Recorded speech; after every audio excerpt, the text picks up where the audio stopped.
ये phylum Aschelminthes, phylum Aschelminthes भी पढ़ सकते हैं और आप इसको एशेलमेंथिस भी पढ़ सकते हैं। फाइलम एशेलमेंथिस या एस्केलमेंथिस पढ़ने से पहले ये कुछ बातें ऐसी हैं जो इसकी टेक्सानोमिक रैंक में आती है। ये बिलोंग करता है किंगडम एनिमेलिया से। किंगडम एनिमेलिया के अंदर सब किंगडम इनवर्टिब्रेटा से, और सब किंगडम इनवर्टिब्राटे के अंदर ग्रेड बाइलेट्रिया से, और ग्रेड बाइलेट्रिया के अंदर फिर ये दूसरा फाइलम है फाइलम एस्केलमेंथिस या फाइलम एशेलमेंथिस। तो इस फाइलम के आम तौर पर 3 नाम हैं। एक इसका नाम है एशेलमेंथिस, दूसरा इसका नाम है निमाटोडा, और तीसरा इस फाइलम के अंदर जो एनिमल्स हैं उनको राउंड वार्म्स कहते हैं। तो अब इन सब से पहले इन तीनों नामों को डिस्कस करते हैं कि ये नाम 3 क्यों रखे गए हैं। सबसे पहले देखें, एशेलमेंथिस जो है ये 2 ग्रीक वर्ड से बना है। उनमें एक ग्रीक वर्ड है अस्कोस, अस्कोस का मतलब है सेक, और दूसरा पार्ट है हेलमेंथिस, हेलमेंथिस का मतलब है वार्म। तो एशेलमेंथिस या एस्केलमेंथिस का लफ्जी मतलब है सेक वार्म। इनकी बॉडी के अंदर सेक लाइक स्ट्रक्चर्स बनी होती हैं, इसलिए इनको नाम देते हैं सेक वार्म का। दूसरा इनका नाम है निमाटोडा। निमाटोडा इनका पुराना नाम था और बाद में इनका नया नाम माइक्रोस्कोप की इन्वेंशन के बाद एस्केलमेंथिस रखा गया है। अब निमाटोडा इनका नाम क्यों रखा था?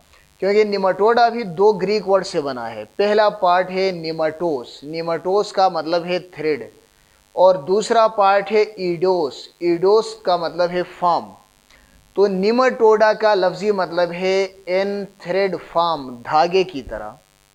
तो जब माइक्रोस्कोप की इन्वेंशन से पहले ये फाइलम एस्केलमेंथिस के जो एनिमल्स डिस्कवर हुए थे तो इनकी लंबी लंबी स्ट्रक्चर्स होती थी, इसलिए उनको नाम दिया था निमाटोडा का, यानी थ्रेड फार्म का। और इसके बाद इनका तीसरा नाम है राउंड वर्म। राउंड का मतलब है गोल। राउंड वर्म इनको इसलिए कहते हैं कि इनकी बॉडी को क्रॉस सेक्शनली, फॉर एग्जांपल ये मार्कर है, इसको अगर यहाँ दरमियान में से काटें तो इसकी एक राउंड स्ट्रक्चर सामने आती है, राउंड शेप बनती है। तो इस फाइलम के अंदर जो एनिमल्स हैं उनको अगर क्रॉस सेक्शनली काटें तो राउंड शेप बन जाती है, इसलिए इनको तीसरा नाम देते हैं राउंड वार्म का। फिर इसके बाद ज़रा इनके हैबिटेट को डिस्कस करते हैं कि ये रहते कहाँ पर हैं। देखें, ये 2 तरीक़ों से रहते हैं, फ्री फार्म में भी होते हैं और पैरासाइटिक फार्म में भी रहते हैं। फ्री फार्म में ये रहते हैं फ्रेश वाटर में, और इसके अलावा मेरीन वाटर में, मेरीन वाटर के अलावा मॉइस्ट सॉइल के अंदर भी ये रहते हैं, और मॉइस्ट सॉइल के अंदर ये बहुत ज़्यादा मकदार में होते हैं। और इसके अलावा ये पैरासाइटिक फार्म में भी रहते हैं। पैरासाइटिक फार्म में ये प्लांट्स की बॉडी में या प्लांट्स की बॉडी के ऊपर भी रहते हैं और एनिमल्स की बॉडी में भी रहते हैं। एनिमल्स की बॉडी के अंदर स्पेशली ये जाकर स्मॉल इंटेस्टाइन्स या लार्ज इंटेस्टाइन्स में रहते हैं। फिर इसके अलावा ये बाइलेट्रिया, ग्रेड बाइलेट्रिया से इनका ताल्लुक़ है। तो इसका मतलब है कि इनकी बॉडी सिमेट्री बाइलेटरल होती है। बाइलेटरल का मतलब ये है कि इनको एक ही जगह से 2 बराबर हिस्सों में तकसीम किया जा सकता है, लेफ़्ट और राइट पार्ट में डिवाइड किया जा सकता है। इसके अलावा ये होते हैं ट्रिप्लोब्लास्टिक। ट्रिप्लोब्लास्टिक का मतलब इनकी बॉडी की 3 लेयर्स होती हैं, एक्टोडर्म, मीजोडर्म और एंडोडर्म। फिर 5वां पॉइंट ये है कि ये सूडोसेलोमेट होते हैं, मतलब इनकी बॉडी के अंदर कैविटी होती है लेकिन ट्रू बॉडी कैविटी नहीं होती। इससे पहले जितने भी फाइला हमने पढ़े हैं उन फाइला के अंदर जितने भी ऑर्गेनिज्म थे वो सारे के सारे एसिलोमेट थे, और ये पहला फाइलम है जिसके एनिमल्स सूडोसेलोमेट हैं, मतलब बॉडी कैविटी होती है लेकिन वो body cavity true body cavity नहीं होती। मतलब या तो इस तरह होता है कि मीजोडर्म की स्प्लिटिंग से बनती है, लेकिन एक तरफ मीजोडर्म होता है और दूसरी तरफ एंडोडर्म होता है, तो उसको हम ट्रू कैविटी नहीं कह सकते।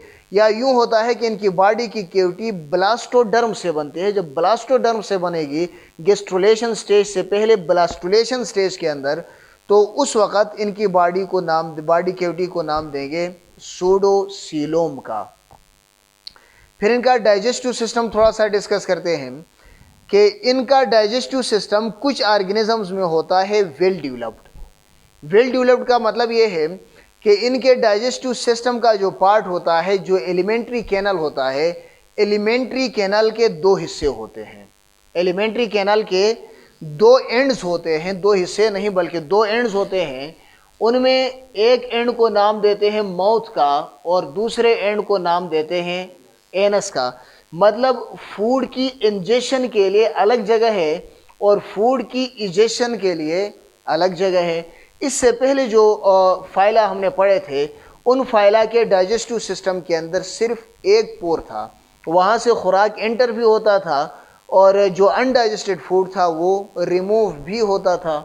ये पहला फाइलम है कि जिसके डाइजेस्टिव सिस्टम के अंदर खुराक की एंट्री के लिए अलग पार्ट है और खुराक की एग्जिट के लिए अलग पार्ट बना हुआ है। और इसके अलावा एक और चीज़ है यहाँ पर, देखिए इस फाइलम के अंदर जो ऑर्गेनिज्म है उनका माउथ अलग है और एनस अलग है। जब माउथ और एनस ये दोनों अलग हैं तो इनकी वजह से इस फाइलम के अंदर जो ऑर्गेनिजम्स हैं, उन ऑर्गेनिजम्स के बारे में हम कह सकते हैं कि ये इसका इंटीरियर एंड है और ये इसका पोस्टीरियर एंड है। इससे पहले जो ऑर्गेनिजम्स थे उनके इंटीरियर एंड और पोस्टीरियर एंड्स का कुछ पता नहीं चलता था। जहाँ पर माउथ हो वो इंटीरियर एंड और जहाँ पर एनस हो तो उसको नाम देंगे पोस्टीरियर एंड का। तो इन दो के अलावा यहाँ पर देखें, इन दोनों के अंदर ये जो रेड सी लाइनिंग नज़र आ रही है ये रिप्रेजेंट कर रही है डाइजेस्टिव सिस्टम को।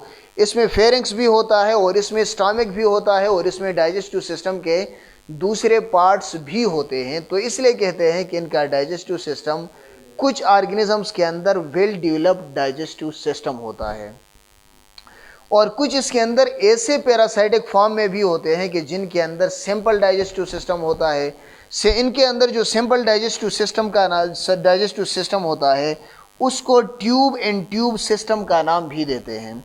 कि इस तरह होता है कि इनके कुछ ऑर्गेनिजम्स के अंदर इस तरह गट होता है और इस तरह गट के ऊपर बाहर एक ट्यूब बना होता है और इन दोनों गट की लाइनिंग और बाहर के ट्यूब के दरमियान इस तरह और ट्यूब्स बने होते हैं, कैविटीज़ बनी होती हैं और इन कैविटीज़ के अंदर प्रोटीन रिच फ्लूइड होता है। तो यहाँ पर एक ये बाहर वाला ये ट्यूब और इसके अंदर ये वाला ट्यूब, तो इसको नाम देंगे ट्यूब इन ट्यूब।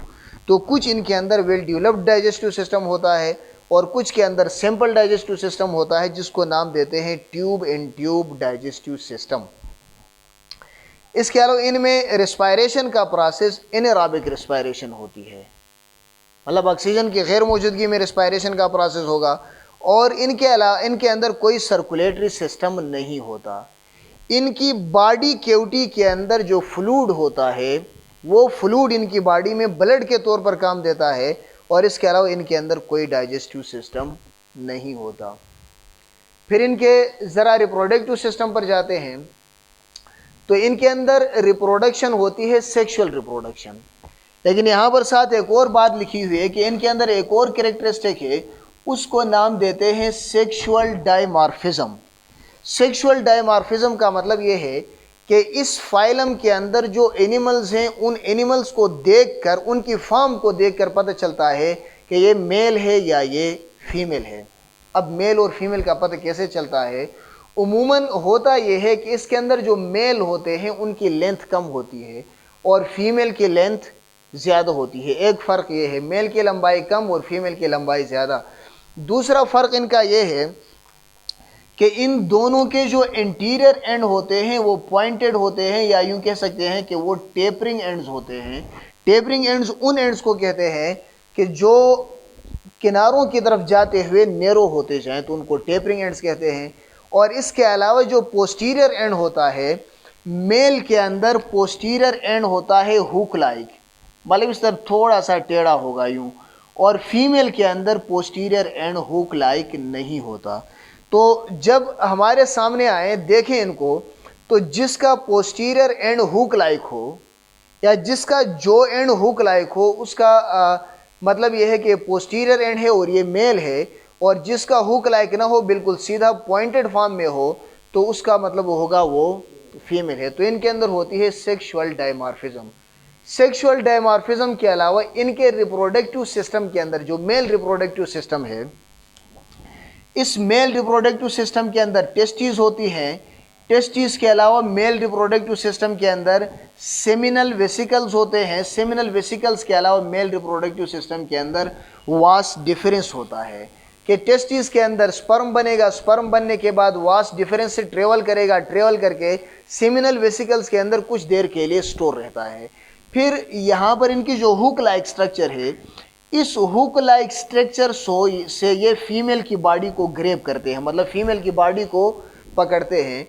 और पकड़ने के बाद यहाँ पर जो पीनियल सीटें हैं, मतलब इनके पॉइंटेड एंड के आखिर में इस तरह 3 नोक सी बनी होती हैं, इनको नाम देते हैं पीनियल सीटें का। इसके ज़रिए से ये अपना स्पर्म फीमेल की बॉडी में इजैकुलेट करते हैं।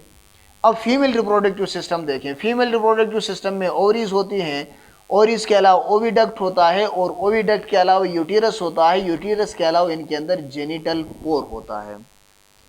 तो इनका मेल रिप्रोडक्टिव सिस्टम अलग है और फीमेल रिप्रोडक्टिव सिस्टम अलग है। ठीक है, मेल रिप्रोडक्टिव सिस्टम के अंदर वो थोड़ा सा कम कॉइल्ड होता है, और यहाँ पर जो सेमिनल वेसिकल्स होते हैं वो बॉडी के एक साइड पे होते हैं, मतलब डाइजेस्टिव ट्रैक्ट के एक साइड पर होते हैं। और फीमेल में जो यूटेरस होता है वो डाइजेस्टिव सिस्टम के या एलिमेंट्री कैनल के दोनों साइड्स पर होता है। और इसके अलावा इनके अंदर फर्टिलाइजेशन, इंटरनल फर्टिलाइजेशन होती है, और इंटरनल फर्टिलाइजेशन के बाद अगर ये अंडे फिर इनके अंडे इनकी बॉडी से बाहर निकलते हैं, लेकिन फर्टिलाइजेशन बॉडी के अंदर होती है। अब ज़रा इसके एक्सक्रीटरी सिस्टम को देखते हैं। तो इसके एक्सक्रीटरी सिस्टम के अंदर 2 लॉन्गिट्यूडनल कैनल्स होती हैं। यहाँ पर ये एक लॉन्गिट्यूडनल कैनल और यहाँ पर दूसरी लॉन्गिट्यूडनल कैनल। अब ये लॉन्गिट्यूडनल कैनल यहाँ इस पार्ट पर एक दूसरे के साथ मिली होती हैं, तो इससे इनका जो एक्सक्रीटरी सिस्टम बनता है उसको नाम देते हैं एच शेप्ड एक्सक्रीटरी सिस्टम। और इस एक्सक्रीटरी सिस्टम में इंटीरियर एंड के करीब एक पोर होता है, उस पोर को नाम देते हैं एक्सक्रीटरी पोर का। तो ये इनका एक्सक्रीटरी सिस्टम है। और एक्सक्रीटरी सिस्टम के बाद ज़रा इनके नर्वस सिस्टम को देखते हैं कि इनका नर्वस सिस्टम इनका कैसे होता है। कि इनके अंदर नर्वस सिस्टम के 2 पार्ट्स हैं। पहला पार्ट है नर्व रिंग, कि इनका जो फेरिंक्स होता है, इस फेरिंक्स के ऊपर नर्व रिंग बनी होती है, मतलब सेल बॉडीज एक दूसरे के साथ मिलती हैं और मिलकर यहाँ पर गैंग्लिया की फॉर्म में एक रिंग बनाती है। यहाँ पर भी ये नर्व रिंग है और यहाँ पर भी नर्व रिंग है।